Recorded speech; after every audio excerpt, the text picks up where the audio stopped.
Okay, good morning, everybody. I know it's been a long session already, and you haven't had many opportunities for a break, and you're not going to get one now. But I was asked to be brief, and I will be. Let me start with kind of why we're all here. We are all here because we share this commitment to making sure that all students not only have access to a quality education, but to understand that access really means the opportunity to complete and to get a credential that's worth something. But now we know why we're here, but you may ask, why am I here? The short answer is that the person that Tom Sugar originally asked to speak couldn't be here. So you heard that I was a lieutenant governor, so that is a role I'm very familiar with. I'm never the first choice, but on the other hand, I get in front of a lot of audiences. But Tom also wanted me to talk a little bit about this different background I have. Many of you have been higher education leaders your entire career. I have not. I came to this job in a sort of a roundabout way, but it really has shaped my perspective and shaped my ideas, helped me form ideas about what I think higher education ought to be doing better. So let me tell you a little bit about that background.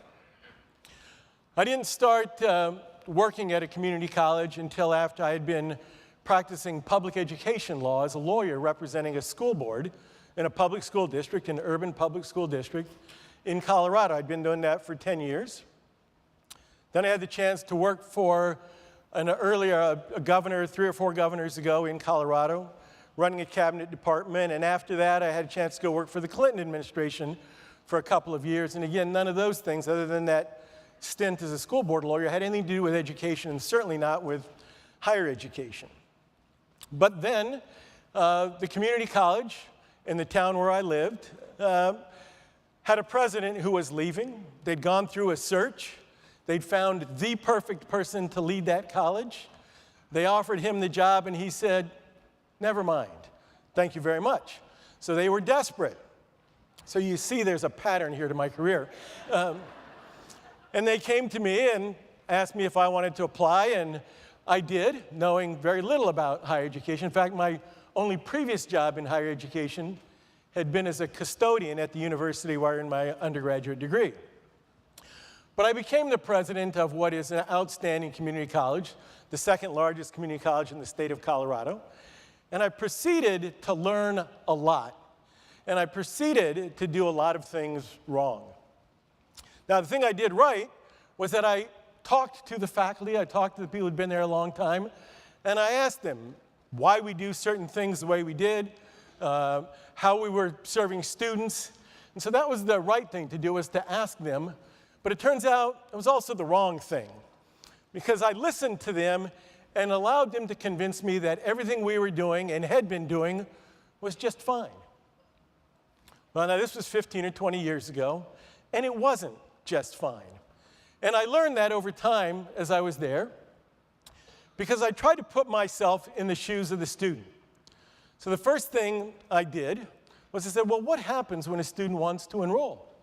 And then I went down to the enrollment and admissions office and filled out a form, fairly straightforward, but without someone to help me navigate, and had I not already been to college and understood a little bit about bureaucracy, it might have been a bit challenging, but it was still manageable.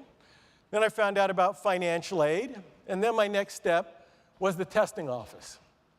Now, how many of you have community colleges with testing offices where you test students to find out where to place them? Now, that was pretty standard. And so I went down and said, how will I get placed? And they said, you need to take the AccuPlacer. And I said, okay, sign me up. Now, the people that are advising me said, are you sure you want to do that? After all, you've been away from school for a few years, and it's not like your scores are going to be a secret.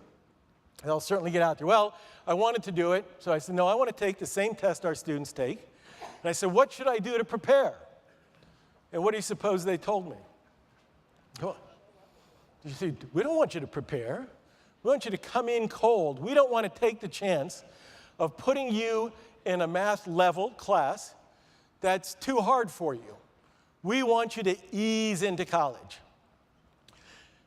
Now, we know now that was terrible advice.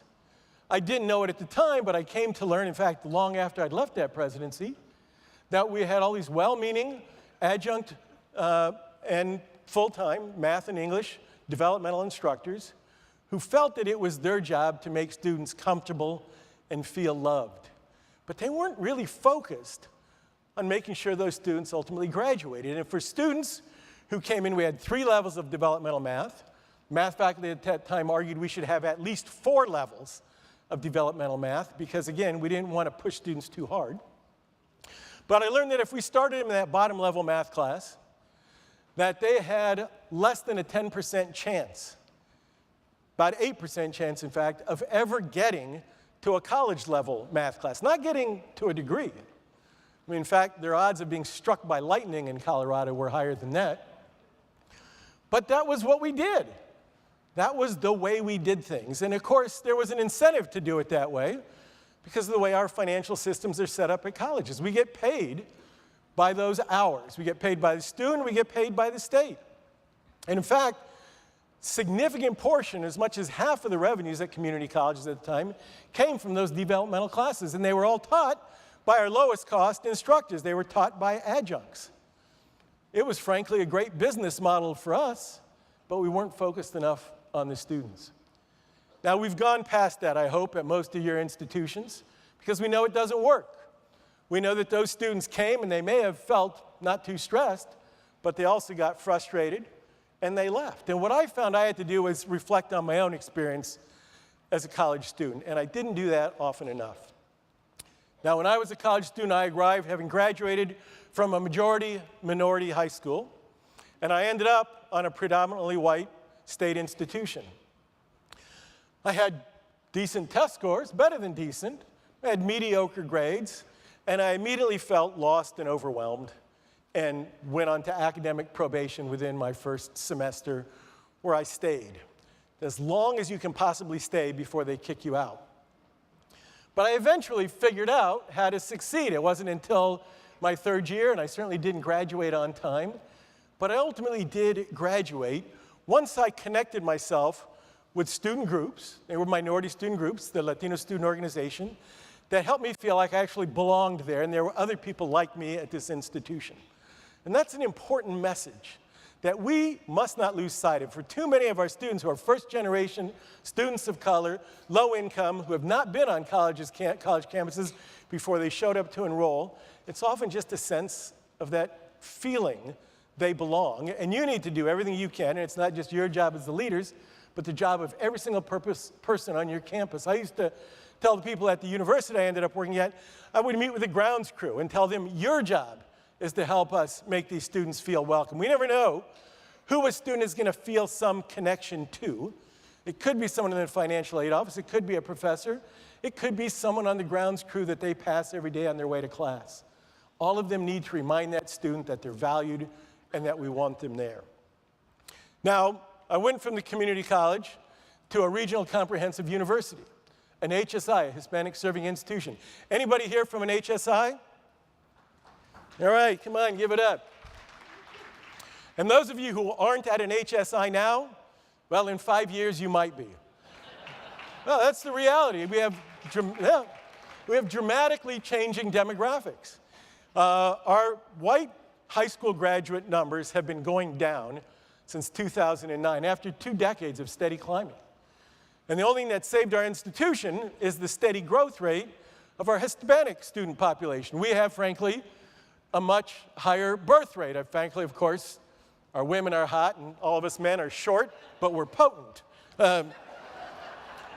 Anyway, we have seen those numbers start to decline too, as now, since the recession, Latino birth rates have started to decline.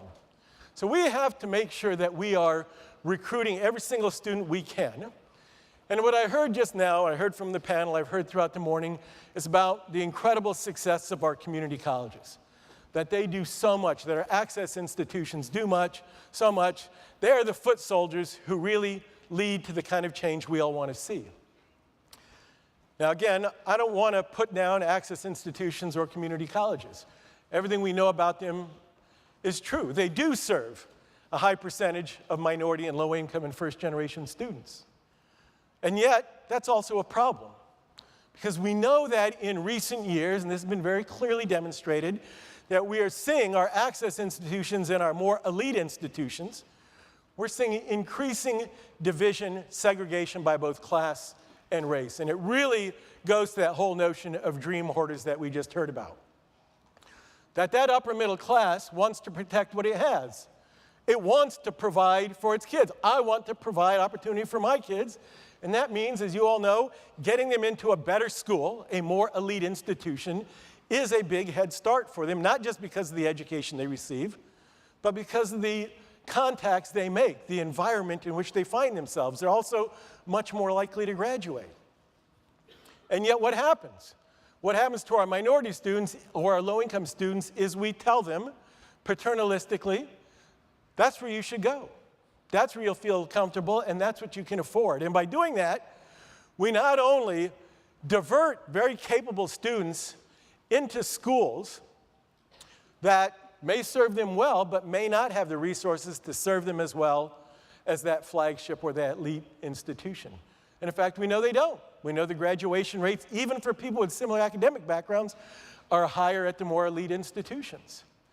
So why are we making those preserves for only the white and the wealthy?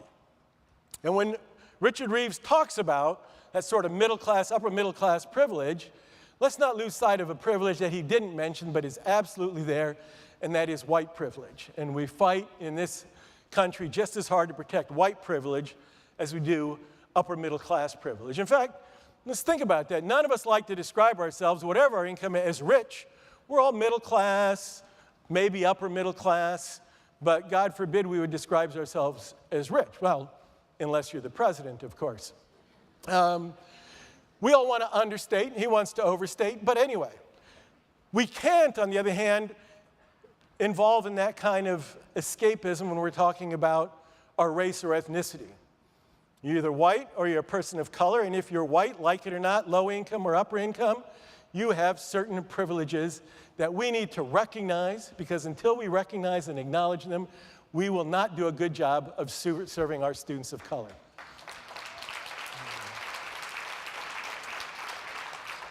So how do we do that? Well, one is to make sure that everyone understands this is not just the responsibility for those urban access institutions, for those community colleges. It is also a responsibility for our flagship universities and our elite private institutions. They have an obligation, and we can't let them up from it. Now, how do we do that? Well, through state policy. We can talk about what you can do at your institution individually, and you can do a lot. But we have too many policies in place that make it difficult, financially and otherwise, for one institution to step out and do something truly revolutionary, truly different, in order to serve those low-income first-generation and students of color. So we need to adopt statewide policies around things like transfer and articulation, developmental ed, how we award financial aid, how much of it is state aid or federal aid or institutional aid. Because I will tell you, when I went back to the institution where I went to law school, it was recruiting, or it was enrolling the same number, although they talked about their aggressive affirmative action plan, the same number of African American and Hispanic students, almost to the digit, that it did 40 years ago when I was there. But those students look very different. When I was in that law school, more of those Latino students anyway came from Texas and from state schools and from California and from migrant camps. Now they don't come from those places. They come from upper middle class communities and prep schools, and yet the school brags about its diversity. We need to think about diversity both in terms of race and ethnicity, but also in terms of class. And we can't, again, allow any institution to escape responsibility for being a part of that. So, statewide policies. We also need to think about how we fund our institutions. We know that when we look at a community college, it's good that they have low tuition, but they also get generally less per pupil support from the state. So overall, they're getting fewer dollars to educate each student. And they're getting fewer dollars despite the fact that the students they're educating have greater needs. They're more likely to arrive academically underprepared, financially under-resourced, with transportation issues and family issues that the students at the other schools don't face. So when those other institutions say, I don't know why their graduation rates are so bad at those community colleges, ours are very good here at the flagship, and we say, well, your students arrive very differently. Our students arrive, our faculty used to say at the university, at the HSI I was at, we need to let them sink or swim. Well, the students who are coming to our HSI didn't know how to swim. They'd never been in a pool. They would be thrown into the deep end and get devoured by sharks. The students who arrived at those other schools had swim coaches their whole lives. They swam in private pools. They came surrounded by lifeboats and lifeguards who were willing to throw them a lifeline in the sign of any kind of a struggle. They were in a very different place. Naturally, their success rates would be higher. But our goal is to figure out how we can provide those lifelines and that support. Outcomes-based funding, one approach that many states are using. But again, we've got to make it real, and we've got to recognize and reward institutions that graduate, not at the highest rates, but the highest numbers of low-income, first-generation, and students of color. We need to acknowledge that's harder, and we need to reward that work.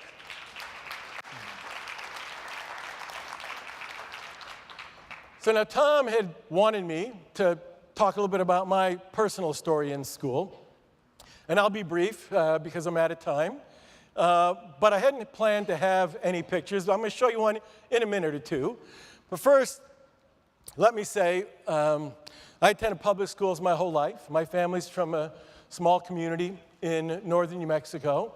Tom wanted me to show a picture. Yeah, there we go. Tom wanted me to have a baby picture of myself. We saw those other baby pictures.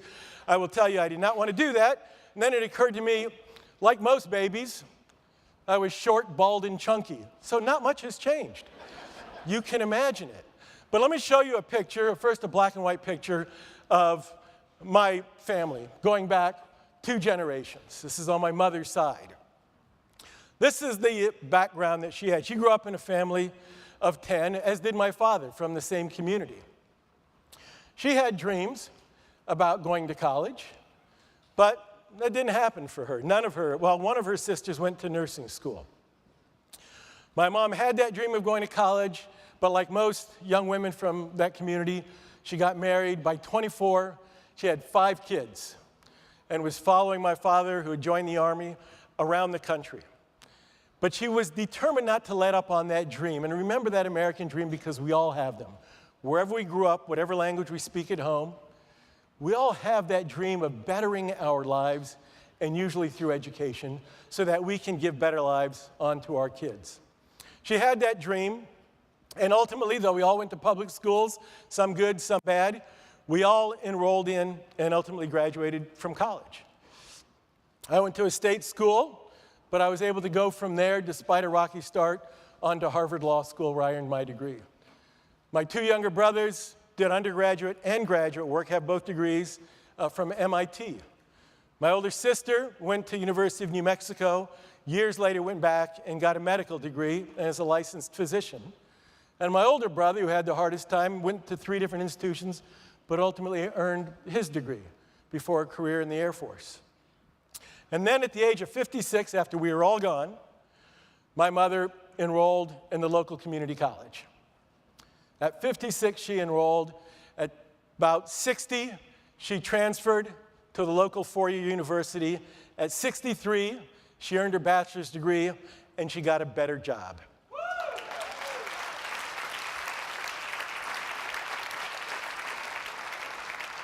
That's why this is so important to me. I know it's why it's so important to you. My story is not unique. Many of you have similar stories. But we need to remember that our students today have those same stories, and we need to support them the way they wanted to support us. So I'm going to end with a quote from someone who's not an American, but someone who I've long admired, because it's his recognition of the importance of opportunity and of freedom. This is a man who spent 37 years in prison fighting for principles that he held until the day he died. He ended up becoming president of the very country that had imprisoned him after winning a battle against apartheid. And he said this in the final paragraph of his autobiography. Let me see if I can remember this. He said, "I have walked that long road to freedom. I have made missteps along the way. But I have discovered, after climbing a great hill, that there are many more hills to climb. So I dare not rest, because with freedom comes responsibilities, and my long walk is not yet ended. Join me on this walk. Don't ever let yourself stop until we close every equity gap out there, till we make sure that every young person or every adult who wants to benefit from a quality higher education has the opportunity to do so, and that it does not become a realm in which we serve only to reinforce the class and race divisions we already have in this country. Let's keep walking." Thank you very much.